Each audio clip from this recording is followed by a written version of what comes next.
हम लोग पढ़ रहे हैं 12th मैथमेटिक्स फर्स्ट का फर्स्ट चैप्टर लॉजिक। आज हम इसमें पढ़ेंगे negation of compound statement. Compound statement मतलब कंपाउंड स्टेटमेंट हम इससे पहले पढ़ चुके हैं। कंपाउंड स्टेटमेंट मतलब ऐसा स्टेटमेंट जो दो या दो से ज़्यादा सिंपल स्टेटमेंट को जोड़कर बनाया जाता है।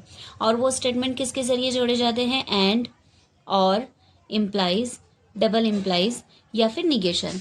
इस टाइप से हमने पिछले वीडियो में कंपाउंड स्टेटमेंट पढ़ा था। अब हमें क्या पढ़ना है? Negation of compound statement. Compound statement जिस सिंबल से जोड़ते हैं वो क्या है? एंड, और, implies, double implies and negation. And को कहते हैं कंजक्शन, और disjunction, implies implication, double implies मतलब बाय कंडीशनल, एंड निगेशन। तो सबसे पहले फर्स्ट पढ़ेंगे निगेशन ऑफ कंजक्शन। तो निगेशन ऑफ कंजक्शन क्या होता है? कंजक्शन मतलब जो स्टेटमेंट एंड से जुड़ा है, उसके लिए हमें निगेशन फाइंड आउट करना है। इसके लिए फॉर्मूला है निगेशन P एंड Q। ऐसा कंपाउंड स्टेटमेंट जो एंड से जुड़ा है, अगर उसका हम निगेशन फाइंड आउट करते तो इसके लिए फॉर्मूला यूज होता है निगेशन P और निगेशन Q। मतलब क्या करना होता है? सिर्फ इस एंड को और से रिप्लेस करते और ये निगेशन दोनों के साथ सेपरेट हो जाता है। मतलब निगेशन P एंड Q अगर लिखना है तो क्या लिखेंगे? निगेशन P एंड का हो जाएगा और निगेशन Q।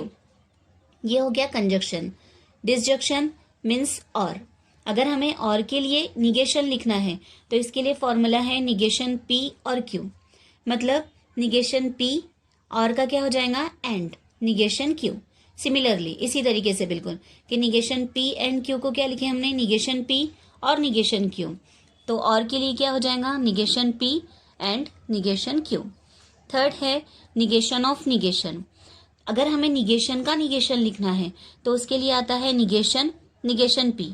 यहाँ पे देखो ऐसा याद रख सकते हैं हम कि निगेशन से निगेशन कैंसिल हो गया, मतलब क्या बचा? P। इसी तरीके से अगर हमें सपोज लिखना है negation negation Q, negation negation cancel, answer क्या आ जाएगा? Q। ये हो गया निगेशन ऑफ निगेशन। फोर्थ होता है negation of implication. Implication means arrow. तो इसे कैसे लिखते हैं? निगेशन P इम्प्लाइज Q का फॉर्मूला है P as it is, implies and हो जाएगा और ये निगेशन इसके साथ, मतलब negation P implies Q is equal to क्या आएगा? P and negation Q। Fourth है निगेशन ऑफ बाय कंडीशनल। तो निगेशन ऑफ बाय कंडीशनल के लिए डबल एरो होता है बाय कंडीशनल मीन्स।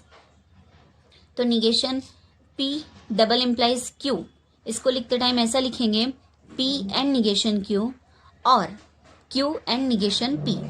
ये चारों सिंबॉलिक रहेंगे या स्टेटमेंट भी आ सकता है, बस इतना याद रखना। कंजक्शन, कंजक्शन मीन्स जो एंड से जुड़ा हुआ है, तो इसके लिए ये फॉर्मूला आता। डिसजंक्शन मीन्स जो और से जुड़ता है, तो उसके लिए ये फॉर्मूला रहेगा। निगेशन नॉट आता है। इम्प्लीकेशन में सेंटेंस किस फॉर्म में आता है? इफ देन के फॉर्म में सेंटेंस होता है और उसका अगर निगेशन लिखना है तो हमें ये फॉर्मूला यूज करना होगा। नेक्स्ट बाय कंडीशनल, इसमें दो statement if and only if से जुड़े होते हैं, इसके लिए हम ये फॉर्मूला यूज करेंगे। नेक्स्ट हमने इससे पहले वाले लेक्चर में क्वांटिफाइड स्टेटमेंट पढ़े। क्वांटिफाइड स्टेटमेंट हम लोग यूज करते फॉर ऑल और देयर एग्जिस्ट। अगर इसका हमें निगेशन लिखना है तो निगेशन लिखते टाइम हम क्या करेंगे? The negation of quantified statement is obtained by replacing the word. मतलब जो ऑल है, ऑल को आपको रिप्लेस करना है सम से, तो उसका निगेशन मिल जाएगा। और फॉर एवरी को रिप्लेस करना है देयर एग्जिस्ट से, तो इसका निगेशन मिल जाएगा। मतलब स्टेटमेंट में जहाँ पर ऑल है उसकी जगह सम लिखेंगे और अगर सम है तो उसकी जगह पर ऑल आएगा।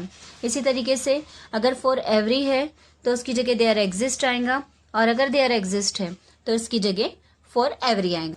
इस तरीके से हम 6 टाइप से निगेशन लिख सकते हैं। Negation of conjunction, conjunction and के लिए आता है।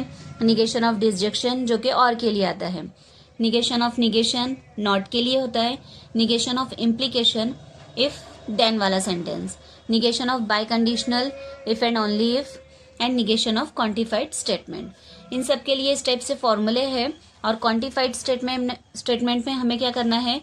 ऑल को सम से रिप्लेस करना है और अगर सम आया तो सम को ऑल से रिप्लेस करना है।